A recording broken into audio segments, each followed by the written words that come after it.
Alhamdulillah, kita bersyukur kepada Allah Subhanahu wa taala pada malam hari ini. Allah masih memberikan kita keistiqomahan untuk menuntut ilmu, khususnya ilmu yang kita pelajari ini bab muamalah yang sangat berkaitan tentang hubungan antara kedua pihak, yang pertama maupun pihak yang kedua. Bahkan bisa melibatkan beberapa pihak ya. Terjadinya muamalah ini kenapa penting di dalam Islam harus diatur, karena kalau sampai kita menzalimi atau merendahkan atau merampas hak ya, itu orang lain, maka nanti hukumannya sangat berat di sisi Allah Subhanahu wa taala. Kalau kita zalim terhadap diri sendiri karena maksiat, kita maksiat sama Allah, ya, itu tobat selesai. Tapi kalau kita ini menzalimi manusia, nah ini maka sangat-sangat berat di sisi Allah Subhanahu wa taala hukumannya. Maka hati-hati di dalam muamalah. Nah, kemarin alhamdulillah kita sudah sampai tentang beberapa atau bahkan poin itu ada 16 ya, poin jual beli yang dilarang ya. Yang sebetulnya yang dilarang ini ya, secara umum itu pasti ada gharar, ketidakjelasan ya. Terus kemudian ketidakjelasan baik akad maupun baik transaksi maupun barangnya itu gharar, atau ada penipuan ya, ada kezoliman ya, yang pihak sana lebih dizolimi dan sebagainya, atau ada riba. Riba, maka nanti kita ini lanjutannya belajar tentang riba. Biasanya ini materi jarang banget dibahas ya, terutama di acara-acara besar. Nah, ini jarang dibahas ini. Banyak yang tersinggung kalau iya sih ya. Tapi benar kata Pak Haji, kalau lagi dakwah nggak mungkin tidak menyinggung orang, karena memang ketika Rasulullah berdakwah juga banyak yang tersinggung. Abu Jahal tersinggung, Abu Lahab tersinggung, sampai kata Abu Lahab itu tabban laka ya Muhammad, celakalah kau wahai Muhammad, kami dikumpulkan untuk sesuatu hal yang seperti ini. Jadi kisahnya waktu itu Rasulullah SAW mengumpulkan orang-orang ya, Quraisy di sekitar Ka'bah itu. Terus kemudian Rasulullah berdiri di sebuah bukit. Lalu kemudian Rasulullah mengatakan nanti akan ada, kalau saya mengatakan nanti akan ada pasukan dari bukit ini akan menyerang.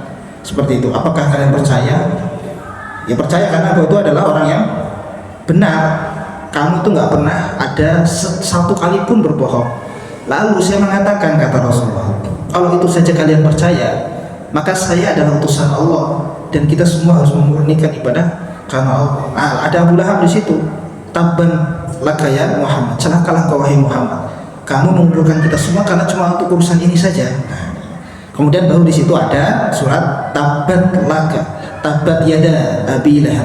Karena tadi pertamanya tabban laka, celakalah kau wahai Muhammad, tabban laka ya Muhammad, dibalas oleh Allah tabban yada abi lahabi ya, itu pamannya Rasulullah ya, tapi bukan hanya pamannya, bahkan istrinya boyong masuk ke neraka, dan tiket neraka sudah dikasih selagi waktu masih hidup. Coba bayangkan, jadi waktu hidupnya saja sudah ada surat khusus tabbat yada abi lahabi wa tab. Kalau yang lainnya belum, kalau yang lainnya kan mungkin masih ada, kedepannya akan ada ya potensi tobat apa. Kalau Abu Lahab tidak, itu pamannya sendiri, pamannya Rasulullah SAW, yang beritanya makanya sudah ada, dan itu nggak mungkin ganti surat. Itu surat itu turun di Mekah ya.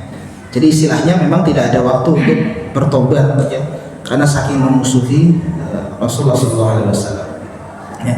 Nah, ini tentang riba ya, madah ya, atau bab tentang riba, fi riba wasarf ya, riba dan aplikasikannya dan prakteknya, riba dan prakteknya seperti apa ya. Karena kalau kita memang pertama sebelum bahas ini, semua orang ya itu sulit untuk terbebas 100% dari namanya kotoran riba tersebut. Tetapi tidak juga menggampangkan semuanya itu riba. Tidak menggampangkan semuanya itu riba. Ketika ada perkataan semua bank biarpun syariah, ada faktor kurang syar'inya iya.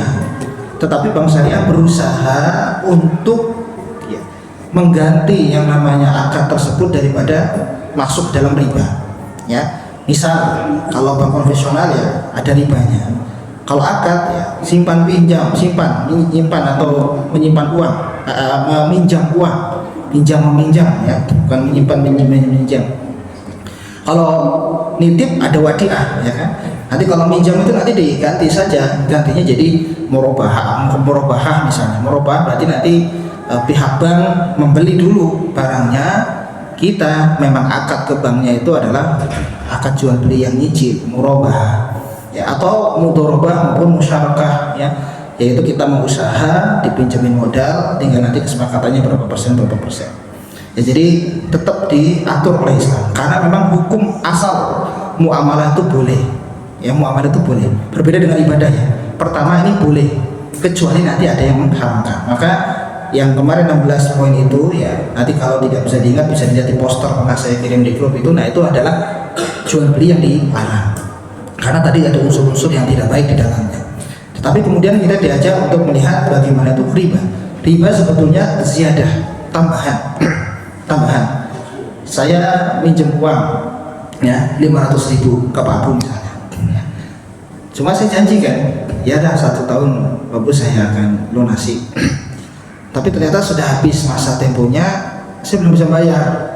Udah nggak usah, masih 2-3 bulan lah, cuma tambahin 100 ya, jadi 600 1. Nah itu yang 100 ya, maupun yang 200 itu maka masuk ke dalam riba ya. Walaupun di sini riba nau'an, riba itu ada 2. Jadi istilahnya itu riba itu asya, sesuatu minal mal, dari harta, mahsusah, yang menambah dengan kekhususan. Nah di sini ada 2 riba. Dulu cuma ada 1 riba. Cuma gara-gara ini perkembangannya zaman, ada riba yang kedua yang ditakutkan masuk ke dalam riba, walaupun nanti akan ada perbedaan pendapat. Ada riba nasiah, ini biasa nasiah ini masyhur dari zaman jahiliyah juga ada ya. Minjam kemudian kena tambahan, nah ini jelas riba nasiah. Lah riba fadl ini baru-baru ya, yaitu kita bahas yang fadl dulu ya, baru yang nasiah. Yang terbaru ini uang tukar dengan uang lama tukar dengan uang baru, nah, tapi nilainya berbeda. Ini riba karena menurunkan harga mata uang dan kemudian menaikkan harga mata uang yang satunya. Ini baru kemudian jadi harganya 100.000 nya jadi 120.000 katakan, atau 110.000. 1 juta jadi 1.100.000 katakan. Nah yang 100.000 itu adalah riba. Itu riba fadl. Kalau zaman dulu masyarakat jahiliyah tidak ada. Pasti dilihat ya. Yang ada itu yang tadi minjem tapi dikasih penangguhan waktu, denda ya, masa tempo. Tapi kalau yang ini tidak ada di masyarakat jahiliyah, tapi ada di zaman-zaman saat ini. Misal di sini wa bai'ul jinsil wahid, dia menjual beli satu sejenis ya, bima yajri fihi riba min jinsin mutafadilan. Karena nanti akan berbeda, yang satu lebih utama dengan yang satu tidak, maka mahalnya lebih utama. Misalnya seperti kabai'il qintarin qamhin bi qintarin rubu'in minan qamhin masalah. 1 kilo gandum dijual dengan 1 kilo seperempat gandum, kan jelas seperempatnya itu riba. Nah seperti itu saja, mudah kan? Ada tambahan yang tidak semestinya, nah itu adalah riba. Termasuk ketika semisal harganya sekian, beli di Alfamart, Indomaret, kemudian tidak ada kembali, nah itu harus diakadkan. Akadnya yang itu bisa sedekah atau infak dan lain sebagainya. Lebihan itu tidak boleh, ya sudah sekian saja. Nah itu ya, ya sudah, misalnya harganya harusnya 21.500, 21.500 ya. Kemudian uangnya 22, nggak ada kembalian 500. Nah 500-nya seperti apa nih? Oh disedekahkan. Tapi kalau dia kok langsung, nah ini takutnya ada riba. Takutnya bukan apa? Barangnya harganya 21.500 tapi dia pakai 22.000. Nah ini yang 500 sekarang adalah riba. Ini bahaya riba ya. Nah ini bahaya, mana boleh 500 sekarang. Maka harus disedekahkan. Ya udah disedekahkan, tidak infak atau sedekah atau hibah bolehlah dikasihkan, diberikan ya. Maka kembalikannya tetap sesuai dengan harga nilai yang barangnya tersebut ya.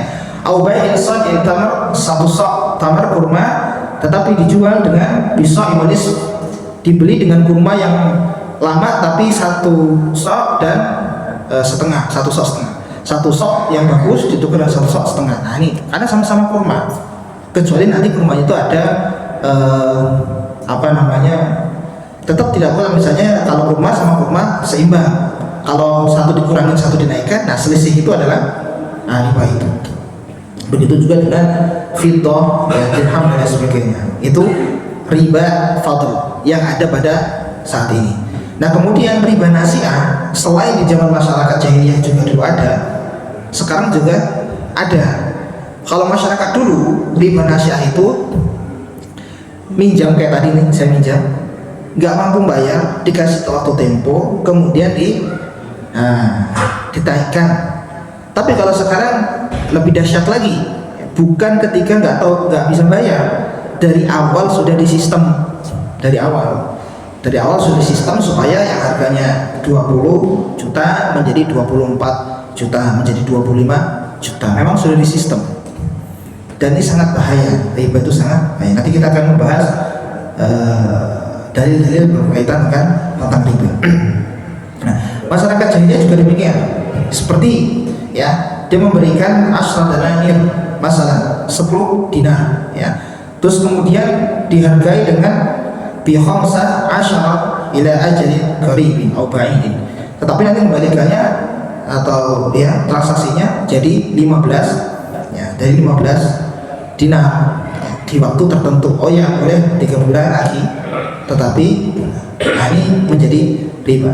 Berbeda ya dengan yang tadi, ya udah saya beli dulu. Nah, biarpun bukan bank misalnya, Pak Bu mau jual motor, oh Pak Bu terus gak apa-apa ya Pak ya. Misalnya Pak Bu mau jual motor ke saya gitu ya, 20 juta. Saya tidak bisa mampu beli itu. Nah kemudian Amar beli ke Pak Bu, ya nih bagus saya beli 20 juta. Nah karena beliau tuh duitnya banyak, insya Allah Amar, nah amin. Terus kemudian Amar jual ke saya, tapi memang akadnya bukan 20 juta. Udah Ustaz, ini beli saja 24 juta dalam waktu 2 tahun. Nah cicil lah 24 sebulan 1 juta 1 juta. Nah berarti saya urusannya ke Amar begitu ya. Karena apa? Amar sudah memiliki motor itu dari Pak Bu. Nggak apa-apa dinaikkan karena memang dia sudah punya Amar. Nah berbeda dengan tadi utang diproses. Nah itu yang terjadi seperti leasing ya. Nah ini kalau bisa bank yang masih berbau riba itu kalau belum mampu langsung hijrah, maka ya perlu ada langkah-langkah ke depannya ya. Ini cukup tahu lah riba ya. Karena di sini ketika kita menilik hukum riba, jelas haram, bukan transaksinya, ribanya ya, perlu ketahui ribanya bukan transaksinya. Maka orang yang tidak paham jangan langsung ini riba, tidak, tapi ditelusuri dulu bagaimana akadnya. Nah ini nanti perlu konsultasi ya. Oh begini baru ketahuan ini riba. Tapi kalau tidak jangan langsung riba ya, karena itu kan perlu proses bagaimana transaksinya. Habis dari sini kemana uangnya, oh kok ada ini tambahan ini, ini adalah riba ya, maka dijahit. Maka yang tadi juga antara nasi'ah dan fadl tadi, ada yang masih berpendapat fadl itu tidak diharamkan, yang nasi'ah jelas diharamkan. Maka saya sampaikan lebih baik menjauhkan hal yang demikian ya. Karena tadi kurma yang satu bagus, yang satu tidak bagus, maka ditukar yang tidak bagus jadi 1 sok setengah, yang bagus cukup 1 sok, kan sah-sah saja sebetulnya. Nah itu nanti ada perbedaan pendapat, tetapi hasilnya tambahan yang setengah sok itu adalah riba. Nah, segala tambahan itu maka perlu dijauhi kalau bisa ya. Nah dalilnya surat Al-Baqarah ayat 275, wa halallahu al-bai'a wa harrama riba. Allah telah menghalalkan jual beli ya dan mengharamkan riba ya. La yaqumuna illa kama yaqumul ladzi yatakhabbathu asy-syaitanu minal mas. Jadi orang yang kena riba itu biasanya tidak bisa berdiri, apa ya bahasa Jawanya itu jejak. Jadi dia mail, dia selalu miring dengan kemaksiatannya, dengan kegelisahannya ya, dengan pikirannya ya. Nah ini biasanya orang yang terkena riba demikian, kata Allah Subhanahu wa taala ya, tidak bisa tegak berdiri ya, seperti orang yang normal yang tidak punya masalah, tapi ia selalu terombang-ambing dengan masalahnya itu ya. Maka Allah Subhanahu wa taala dalam surat Al-Imran ayat 130, Ya ayyuhalladzina amanu la ta'kulur riba ad'afan mudha'afah. Wahai orang beriman, jangan makan riba. Yang di situ adalah berkali lipat daripada harta tadi. Ad'afan mudha'afah, berlipat-lipat. Berlipat-lipat, ya. Maka ini hadis Rasulullah sallallahu alaihi wasallam, ya, diriwayatkan oleh Imam Ahmad dan Abu Dawud serta juga ada Imam At-Tirmidzi. La'anallahu akilur riba, Allah melaknat orang yang makan hasil riba, ya, wa mu'akkilah, dan orang yang memberikannya. Nah, jadi yang satu yang makan hasil riba, yang satu yang membelinya atau yang ikut ke dalam programnya, ikut ke dalam transaksinya, ya. Penjual pembeli lah intinya itu. Penjual juga dapat, pembeli juga dapat laknat Allah Subhanahu wa taala. Wa syahidaini, dan yang mensaksikannya juga mendapatkan, ya. Wa katibahu, yaitu dan yang mencatatnya juga mendapatkan laknat Allah Subhanahu wa taala. Nah, ini perlu direnungi bersama. Kemudian hadis yang lain, ya, diriwayatkan oleh Imam Ahmad, dirhamun riba ya'kuluhu ar-rajul wa huwa ya'lamu asyaddu min asyiddin wa salasina zanyatan. Satu dirham, ya, dimakan oleh seorang laki-laki yang tahu kalau itu tuh dari riba. Yang tahu berbeda sama yang tidak tahu. Dia tahu itu riba tapi dia memakannya walaupun cuma satu dirham. Itu asyad, itu lebih kejam daripada melakukan zina 36 kali. Ya, ini dosa riba. Ya, maka bukan lebih baik tidak tahu, ya, maksudnya, ya, semoga Allah mengampuni ketidaktahuan kita dan kemudian kita lebih berhati-hati, ya. Kemudian ada lagi dalam Ibnu Majah, ar-riba salah satu wasab'una baban. Riba ini kan banyak sekali, ya. Ada ribanya yang memang sudah jelas riba, ada yang masih samar, ada yang kecil, ada yang besar. Jadi pintunya itu ada 73 pintu riba. 73 pintu riba. Yang kiharujul ummah, yaitu anak yang menzinai ibunya sendiri. Itu yang paling ringan dosa riba. Kemudian yang paling berat, wa inna arba riba irdu rajul muslim. Yang paling berat dosa riba adalah menjatuhkan dan memusnahkan kehormatan, ya, melecehkan kehormatan seorang muslim. Nah, ingat, ya, hadis ini menunjukkan dosa menzinai ibu ternyata di hadis ini tidak lebih besar dibanding menjatuhkan kehormatan saudara muslim. Jadi Allah itu kaitannya kalau dengan orang lain itu sangat, walaupun ibu juga dengan orang lain, ya, tetapi di sini digambarkan dosa yang paling ringan berbuat riba seperti menzinai anak, menzinai ibunya sendiri, kandungnya. Terus kemudian yang paling berat itu menghinakan dan menghancurkan kehormatan saudara muslim. Jadi saudara muslim itu kalau perlu kita jaga. Ya, ketidaksukanya kita seorang muslim sudah paling enak diam, sudah selesai, diam, ya. Mungkin, ya, setan menggoda kita benci dan sudah diam saja, diam, ya. Karena apa? Barangkali ya, ikut-ikutan kita ini dalam lisan ini, ya, kontribusi kita ini malah memperkeruh keadaan, ya. Al muslim lil muslim haram, ya. Muslim satu dengan muslim yang itu diharamkan. Apanya diharamkan? Damuhu wa maluhu wa irduh. Hartanya haram, nggak boleh ditumpahkan, ya. Mal, hartanya juga haram, darahnya haram, hartanya haram. Wa irduh, kehormatannya juga haram. Ya sudah, ya. Maka lebih baik ketika ada orang yang memfitnah, ada orang yang sudah diam saja, sudah diam. Bukankah buah yang bosok itu akan jatuh sendiri dengan sendirinya, gitu, ya. Jadi istilahnya kalau kita membela dan lain sebagainya juga nanti kita jadi ikut buruk, begitu maksud saya. Dan takutnya kita termasuk orang yang menjatuhkan kehormatan saudara kita. Muslim, ya, sesama muslim. Muslim, ya. Ini luar biasa, ya. Mukmin. Nah, ini jadi masalah nanti. Muslim sama muslim, mukmin sama mukmin jadi masalah, ya. Maka paling amannya adalah, ya, kita diam, laksanakan tugas dan biasa bermuamalah. Biasa saya bermuamalah, ya. Cukup tahu saja, oh, karakter itu berarti kita akan lebih hati-hati dan lain sebagainya. Dah cukup, ya. Ketika kita merendahkan, menghinakan, naudzubillah min dzalik, jangan sampai.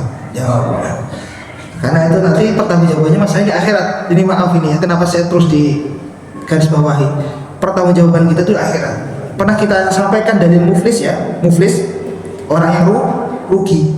Dia datang ke hadapan Allah dengan puasanya, dengan baca Qur'annya, dengan amalan sholatnya, bahkan bukan sholat wajib, sholat sunnah, sholat malam dia bawa ke hadapan Allah dengan amalan yang besar.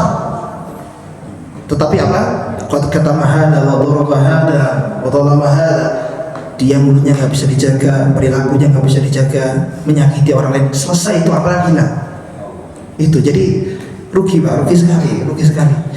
Maka sudah saya tidak tahu, tanya saja ke orangnya gitu, enak kali ya gitu. Karena apa? Itu kita dimintai pertanggungjawabannya sama orang yang kita jatuhkan kehormatannya. Bahkan orang yang dijatuhkan kehormatannya, dia insya Allah tidak akan tercela ya. Dia hanya diuji oleh Allah Subhanahu wa Ta'ala. Maka ketika kita merasa dijatuhkan kehormatannya, sudah biarkan Allah saja yang memberikan pelajarannya. Sudah, tidak perlu kita membalas. Nanti takutnya saling balas-balasan ya. Ini dosa riba juga demikian. Nah, kemudian hadis yang lain ya, Rasulullah SAW bersabda, ijtanibus sab'an mubiqat, jauhilah 7 daripada dosa-dosa besar. Ada syirik, ada sihir, ada qatlul nafs, ada membunuh tetapi alladzi haramallahu illa bil haqq ya, orang yang tidak bersalah, orang yang apa kok dibunuh ya. Wa aklu riba, salah satunya adalah aklu riba. Wa aklu malil yatim, makan hartanya anak yatim. Nah, ini juga. Dan kemudian qadaf, menuduh wanita yang mukminah, yang muslimat, yang baik menjadi wanita yang berzina dan sebagainya. Jadi menuduh itu luar biasa. Dosa menuduh itu luar biasa. Ya. Jadi menuduh kalau zaman dahulu itu ya, zina katakanlah itu dapat berapa? 80 cambukan. Ya. Sama Nina Janda sudah dapat 80 jilid ya, 80 jilidan. Wala taqbalu abadatan abada, syahadatan abada. Tidak lagi didengar kesaksiannya. Karena memang zaman dulu tidak ada pernah cerita orang berzina ketahuan karena dilaporkan, nggak pernah. Yang ada orang yang berzina itu melaporkan dirinya kepada Rasulullah. Ini hebatnya Islam. Qadaf, ini ada babnya sendiri. Menuduh itu diancam, sangat diperketat oleh Islam dengan ancaman yang ketat, yaitu menuduh ya. Maka yang pernah saya sampaikan, al-bayyinatu ala mudda'i wal yaminu ala ma'anqad. Yang tertuduh cuma hanya bilang saja enggak, selesai enggak. Paling ujung-ujungnya khalf, yaitu bersumpah demi Allah tidak, berarti selesai ya. Loh, terus Ustaz misalnya adanya mubahalah, yang dengar yang mubahalah ya, apakah dalam Islam ada? Ada, tapi tidak pernah terjadi. Hampir Rasulullah SAW hampir melakukan itu, tapi tidak, karena yang diajak mubahalah sudah menyerah ya. Jadi sejarahnya tidak pernah ada terjadi, tetapi ada memang bab mubahalah, saling sumpah. Kenapa kok sangat tidak dianjurkan mubahalah? Kalau bersumpah, saya sumpah tidak melakukan, selesai. Tapi kalau mubahalah di antara dua pihak ini tidak ada titik terang, sehingga salah satu di antara keduanya, bahkan satu ke yang lain yang ke satu ini, itu akan mendoakan kemadharatan itu yang tidak diperbolehkan dalam Islam. Kan gitu. Oh, kalau tidak benar-benar maka nanti akan Allah laknat, maka nanti akan datangkan kemadharatan, maka nanti akan sakit dan sebagainya. Pokoknya keburukan, kejelekan. Nah, ini yang tidak diperkenankan dalam Islam sebetulnya itu. Maka mubahalah kalau bisa nanti, jangan gitu. Ya sudah, kalau dia tidak melakukan apa, bersumpah saja. Ketika dia nanti sumpahnya benar ya untuk dia, kalau dia bohong ya nanti dia yang akan dihukum oleh Allah Subhanahu wa Ta'ala, selesai. Nah, kita yang penuduh ini itu harus pakai al-bayyinatu ala mudda'i. Harus punya bukti. Bayinat itu buktinya jelas loh. Misalnya 4 orang sudah balik, lihat berzina, bukan lihat orang lagi dempetan doang. Maaf, itunya harus masuk. Coba, memungkinkan gak itu? 4-4-nya kemudian balik dan orangnya tidak bermasalah ini, dan kemudian 4-4-nya lihat itunya maaf harus masuk, itu kan baru zina. Kalau tidak baru gini dan enggak zina kan? Dalam fikih belum dikatakan zina. Berarti kan berat sekali gitu persyaratan itu ya. Apalagi kalau yang lihat perempuan, berarti satu laki-laki berbanding 2 perempuan kalau saksi dalam Islam. Wah, berat, jadi nggak akan ada. Jadi orang yang mengaku. Maka qadhaf sendiri, yang menuduh sendiri ini perlu ditabayunkan. Inja fasikum binabain fatabayyan. Ketika datang sumber berita adalah tabayun. Tabayun ini duduk bareng semua pihak, tidak hanya satu pihak, semua pihak.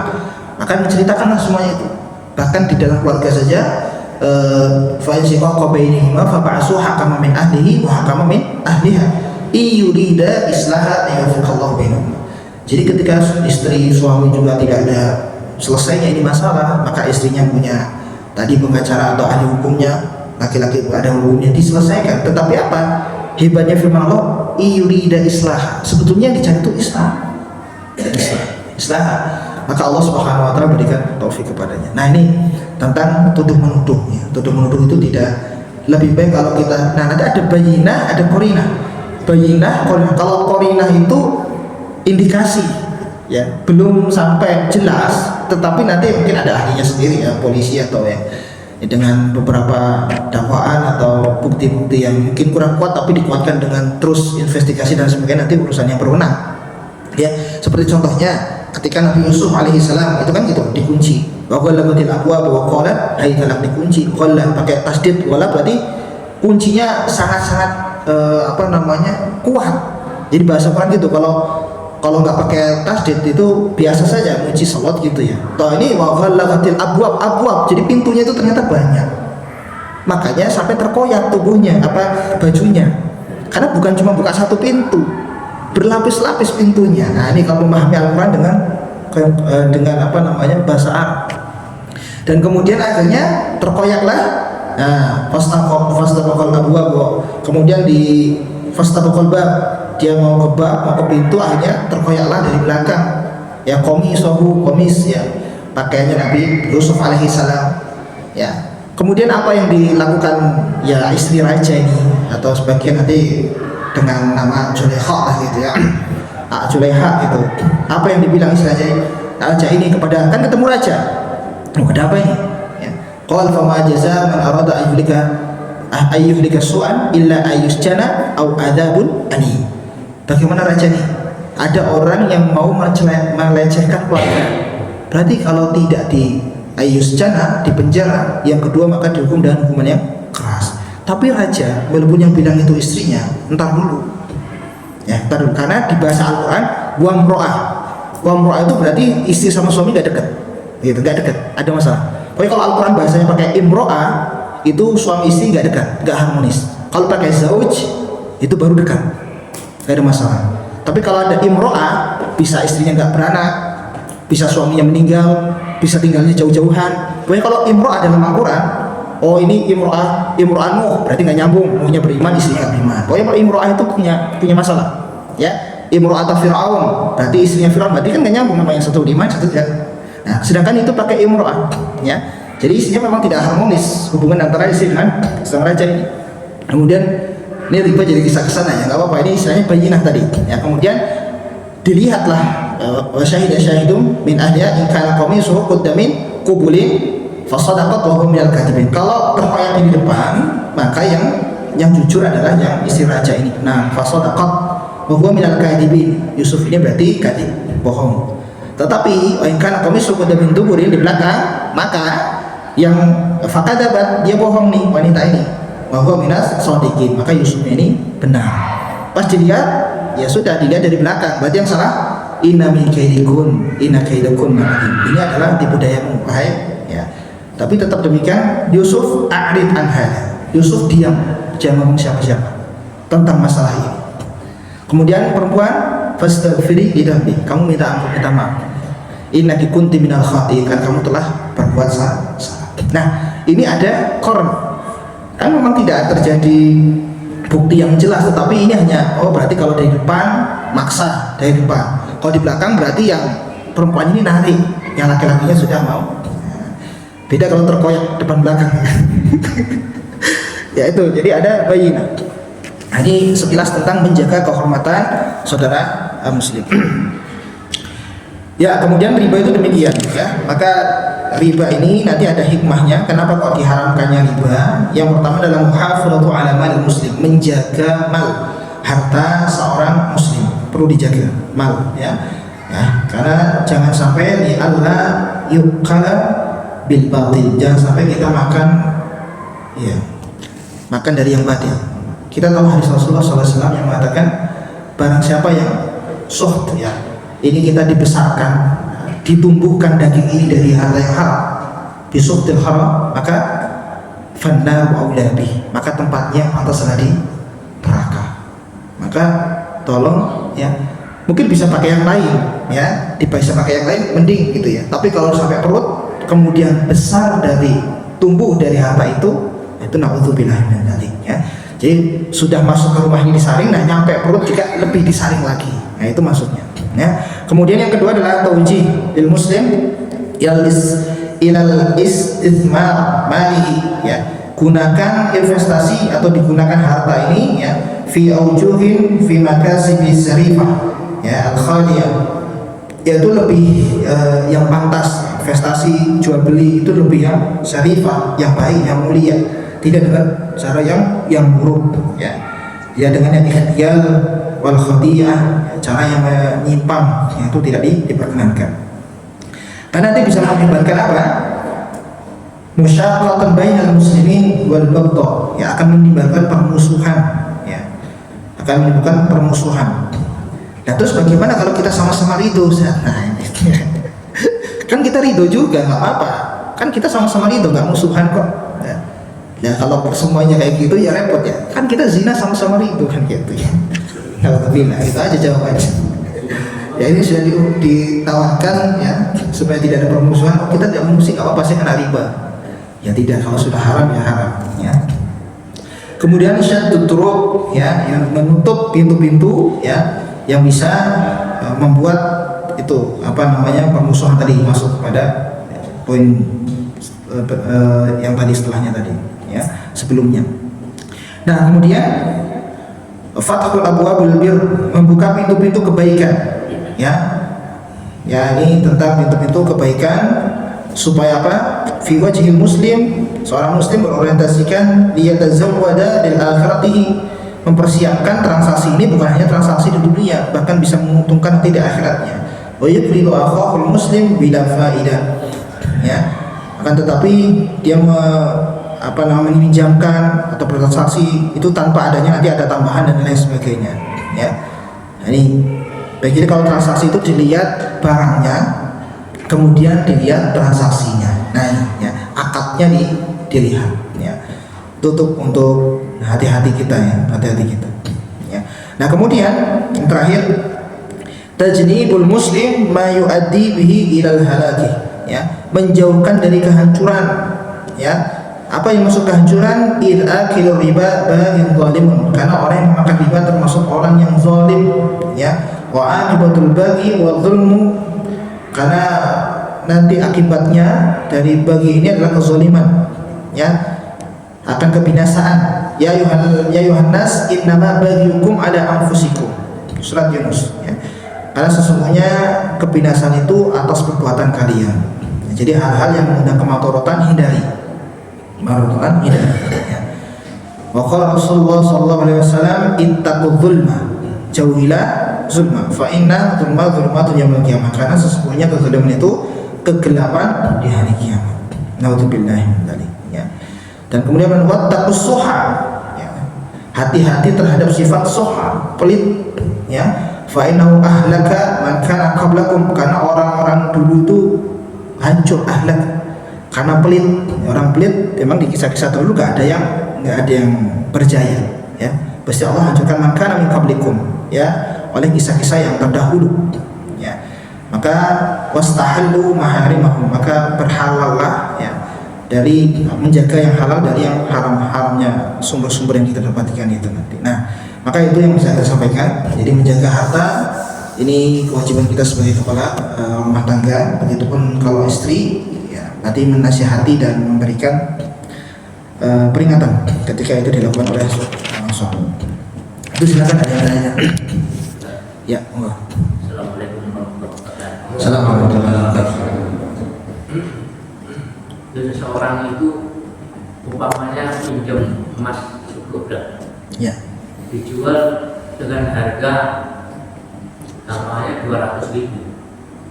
Harga pinjam emas itu cukup ya. Begitu dijual 200.000. 2 juta. Nah, pada waktu kesepakatan itu nggak ada. Jadi dia mengembalikan dengan harga 200.000, bukan mengembalikan 10 gram itu. Bagaimana, Ustaz? Itu termasuk riba? Ya. Kalau orang minjam emas, maka kembalikannya tetap emas. Makanya harus al-muslimu ala surtihim. Contoh, memang ada begitu. Saya minjam emas, ya, atau jangan saya terus lah ya. Misalnya ada orang lah A minjem emas gitu ya, minjem emas 100 gram gitu Bapak ya. Maka si B ya dengan waktu tertentu nanti tetap mengembalikannya 100 gram biarpun harganya pokoknya ada di Cikarang sana ya. Orang mau minjem uang ke dia, ke beliau, minjem uang ke beliau nggak mau rupiah, pinter dia. Saya mau minjem di saya nggak ya, sini saya sediakan 10 gram emas, betul kata 10 gram emas. Tapi dia nggak mau membalikan uang, tapi dikembalikan dengan 10 gram tadi dengan waktu yang sudah ditentukan. Ya kalau tidak bisa kembalikan, ya ditunda tapi tanpa ada tambahan. Nah, tetapi kalau tidak ada, nah itu tidak boleh. Tidak ada jadi tidak boleh. Tidak ada syarat itu maka tidak boleh. Maka ketika minjam emas kok kembalinya rupiah, pasti akan ada tambahan, maka di sini terjadi riba. Nah, riba. Kecuali kalau memang minjamnya uang, uang yang sudah kembalinya juga uang, seperti itu.